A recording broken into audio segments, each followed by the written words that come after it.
तो भाई अब आपका बोर्ड एग्जाम है एसएसटी का, और मुझे अक्सर मेरे लाइव स्ट्रीम्स में भी बच्चे बार बार एक बात लिख रहे हैं, और वो ये है कि मैम केस बेस कैसे करना है।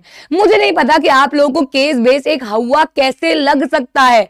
जैसे इंग्लिश में अनसीन पैसेज होता है, मैं मानती हूं 10th में आके वो डिफिकल्ट हो जाता है, लेकिन एसएसटी के unseen passage that is case based questions इतने भी डिफिकल्ट नहीं होते।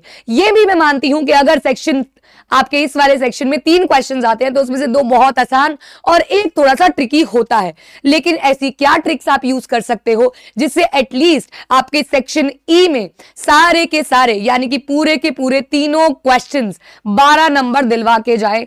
आओ देखते हैं बच्चों। पहली बात तो ये कि केस बेस्ड क्वेश्चन में जो आपका मार्किंग स्कीम होती है वो जनरली होती है 1 + 1 + 2, दैट इज एक नंबर के क्वेश्चन में 1 पॉइंट लिखना होता है, एक नंबर के क्वेश्चन में 1 पॉइंट लिखना होता है, 2 नंबर के क्वेश्चन में 2 पॉइंट्स लिखने होते हैं। अब सिंपल सी ट्रिक ये है, मतलब मैं जब छोटी थी मैं इंग्लिश के अनसीन पैसेज ऐसे ही करती थी, क्योंकि एसएसटी में तब केस बेस नहीं होते थे। तो बच्चों सबसे पहले मैं कभी भी केस को यानी कि सोर्स जो दिया हुआ है उसको नहीं पढ़ती थी, और मैं आपको ये राय दूंगी कि आपको भी नहीं पढ़ना चाहिए, क्योंकि कोई फायदा नहीं होता है पूरा का पूरा वो केस समझने का, वो पढ़ने का। आपको सबसे पहले जाना चाहिए क्वेश्चन पे, और फिर क्वेश्चन से आपको आंसर आपके सोर्स पे। लेकिन आपको एसएसटी में तो सोर्स पे जाने की भी जरूरत नहीं पड़ेगी। मैक्सिमम ऑफ द टाइम आपको क्वेश्चन ऑलरेडी आता होगा, आपको सोर्स पे जाने की नीड ही नहीं पड़ेगी। कैसे आता होगा? सबसे पहले आपको सोर्स नहीं पढ़ना है, आपको ये आइडेंटिफाई जरूर करना है कि कौन से चैप्टर का है। बच्चे source based case based question में चैप्टर ही नहीं आइडेंटिफाई कर पाते हैं ये किसका है। तो चैप्टर आइडेंटिफाई करना है सबसे पहले। कई बार तो उसका जो आंसर है किसी ना किसी एमसीक्यू या किसी ना किसी क्वेश्चन से ही निकल जाता है, या फिर आपकी स्ट्रीम से भी निकल जाता है। सीधा क्वेश्चन पढ़ेंगे और आंसर करना शुरू कर देंगे। मैम बोलने की बातें हैं, ये तो सिर्फ आप बोल रहे हो, करके भी दिखाओ तो माने। आओ भाई आपको करके दिखाती हूँ। अभी एक प्री बोर्ड उठाया और प्री बोर्ड से स्क्रीनशॉट लेके यहाँ चेप दिया।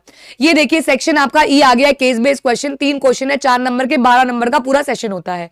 1 1 2 1 1 2। मैंने सोर्स पढ़ा भी नहीं, मैं सीधा आ गई। Why did the British introduce the Rowlatt act? क्या आपको सोर्स पढ़ने की नीड है? क्या आपको सोर्स पढ़ने की नीड है? क्यों इंट्रोड्यूस किया? सत्याग्रह के अगेंस्ट इंट्रोड्यूस किया। आपने 1 नंबर में डाल दिया, आपने 1 नंबर में डाल दिया। इफेक्ट्स ऑफ दिस एक्ट बताओ, इंपीरियल लेजिस्लेटिव काउंसिल्स के द्वारा आया, 2 साल की जेल कर दी। पढ़ने की जरूरत है? नहीं है, सीधा हमने यहाँ पे लिख दिया, सीधा हमने यहाँ पे लिख दिया। अच्छा अगर आपको देखना है तो आप देख भी सकते हो, देखो यहाँ पे दिया भी हुआ है कि गवर्नमेंट के पास इनॉर्मस पावर आ गई और 2 साल के लिए जेल में भी डाल दिया।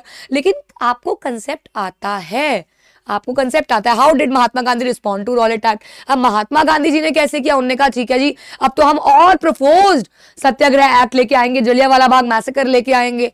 तो भैया इससे हड़ताल शुरू हुई। गांधी जी ने क्या करी?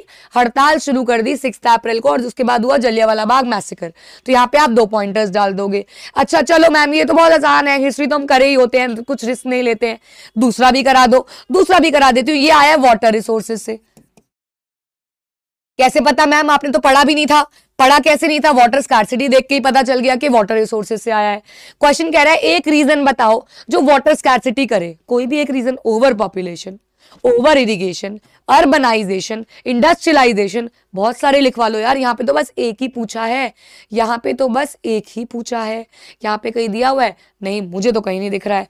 Why a resident of Rajasthan would choose to install a submersible water pump? क्योंकि वहां पे ऑलरेडी वाटर की बहुत कमी है, वाटर अवेलेबिलिटी कम है और रेनफॉल भी कम होती है, इसीलिए।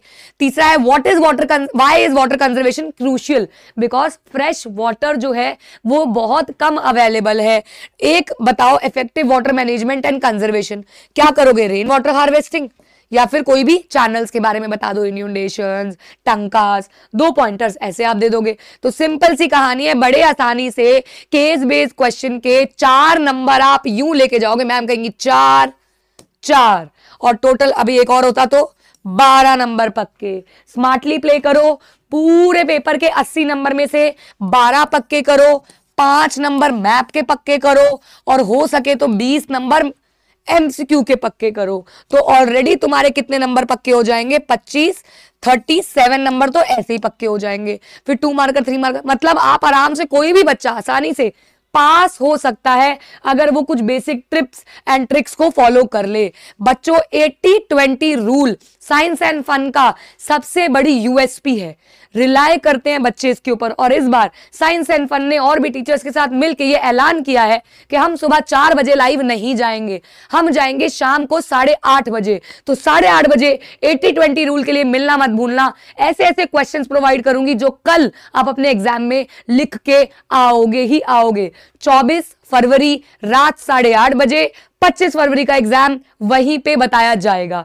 मिलते हैं 80-20 रूल में, तब तक ये टिप्स एंड ट्रिक्स प्रैक्टिस कर लेना और कुछ 2-4 केस बेस्ड क्वेश्चन भी प्रैक्टिस कर लेना। टेलीग्राम पे इसी वीडियो के साथ आ गए हैं। जय